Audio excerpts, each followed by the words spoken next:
materi kelas 10.3. Di sini saya akan menjelaskan tentang virus rubella. Yang saya akan jelaskan di sini pertama ada pengertian dari penyakit virus rubella. Kedua ada ciri dan karakteristik dari virus rubella. Ketiga ada struktur dan fungsi dari virus rubella. Keempat, ada penyebab terjadinya penyakit rubella. Kelima, ada gejala penyakit rubella. Keenam, ada patofisiologi dari penyakit rubella. Ketujuh, ada klasifikasi dari penyakit rubella. Dan terakhir, kedelapan, ada pengobatan atau cara pencegahan dari penyakit rubella sendiri. Pengertian dari rubella sendiri, apa sih rubella? Rubella adalah penyakit menular yang disebabkan oleh virus rubella. Virus ini biasanya juga disebut dengan campak Jerman. Virus ini menyerang anak-anak, remaja, atau ibu hamil. Terus kita akan lanjut ke ciri dan karakteristik dari virus penyebab rubella ini.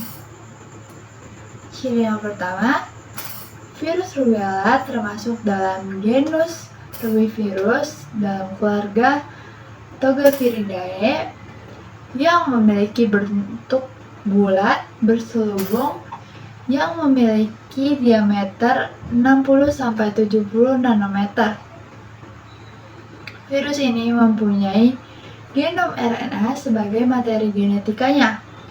Selanjutnya di sini ada virion virus rubella terbuat dari inti staphylococcus yang terdiri dari protein kapsid dan kopi RNA tunggal. Inti sendiri dilapisi oleh lipid layer yang berasal dari host yang memiliki 2-6 nanometer duri yang menjular pada permukaan virionnya. Karakteristiknya sendiri, virus rubella hanya menyerang manusia karena dia tidak mempunyai sel inang alami lainnya. Selanjutnya, apa sih struktur dan fungsi dari virus rubella?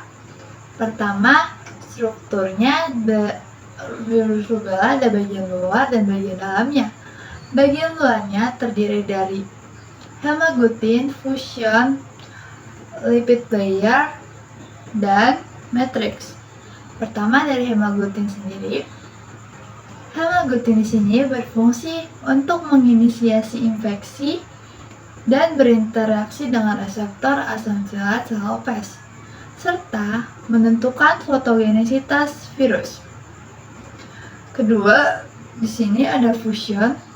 Fusion di sini berfungsi untuk penyatuan antara virus dengan sel inang yang ingin ditumpangi. Ketiga, di sini ada lipid layer.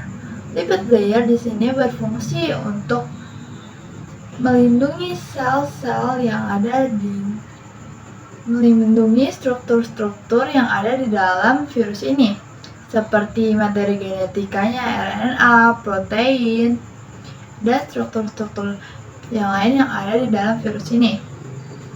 Selanjutnya, di sini ada juga matrix. Matrix berfungsi untuk menghubungkan antara selubung virus dengan inti virus. Nah, selanjutnya kita masuk ke bagian dalamnya nih. Bagian dalam sendiri virus di sini ada nukleokapsid. Nukleokapsid di sini berfungsi untuk mengemas genom RNA di dalam selubung virus menjadi lebih kompleks. Selanjutnya di sini ada RNA. RNA di sini berfungsi sebagai pembawa dan penerjemah kode genetika untuk pembentukan protein. Selanjutnya, protein sendiri di sini berfungsi untuk mengendalikan dan memengaruhi ekspresi gen dalam genom virus. Nah, selanjutnya saya akan membahas tentang yaitu Apa sih penyebab dari penyakit rubella sendiri? Nah, penyebab penyakit rubella sendiri adalah virus rubella.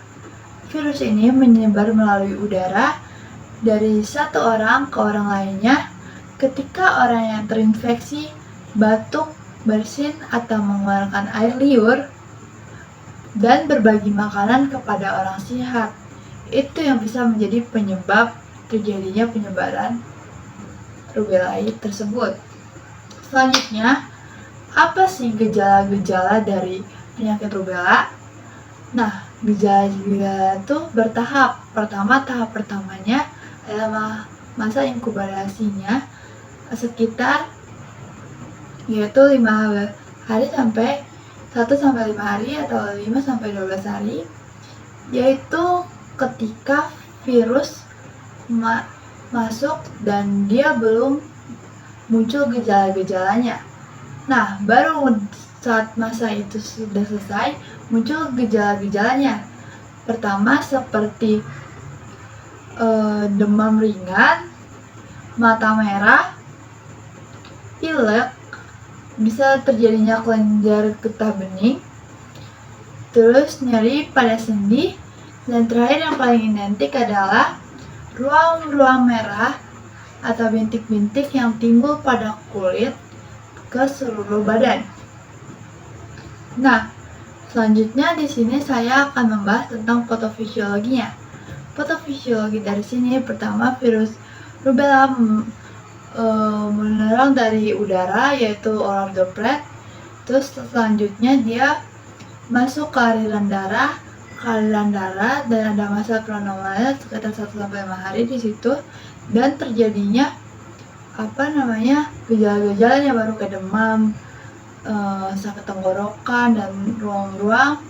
Tapi berbeda pada ibu hamil ketika dia terkena rubella, patofisiologinya dia menyerang pada janin sehingga bisa menjadi cacat atau kelahiran tidak sempurna, kelahiran infeksi, kelahiran non-infeksi, dan lain-lain. Itu resiko ketika ibu hamil terkena virus rubella. Nah, apa sih setelah patofisiologi klasifikasinya? Penyakit rubella ini adalah penyakit satu fase tetapi berdampak serius kepada ibu hamil ketika pada janin saat selama kehamilannya. Itu bisa menyebabkan penyakit cacat lahir pada janin tersebut. Nah, terakhir apa pengobatan dari penyakit rubella tersebut?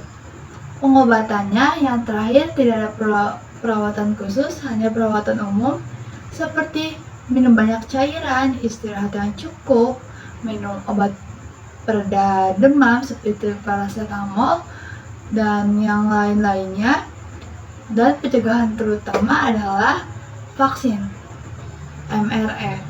Sekian dari saya, kurang lebihnya mohon maaf dan terima kasih.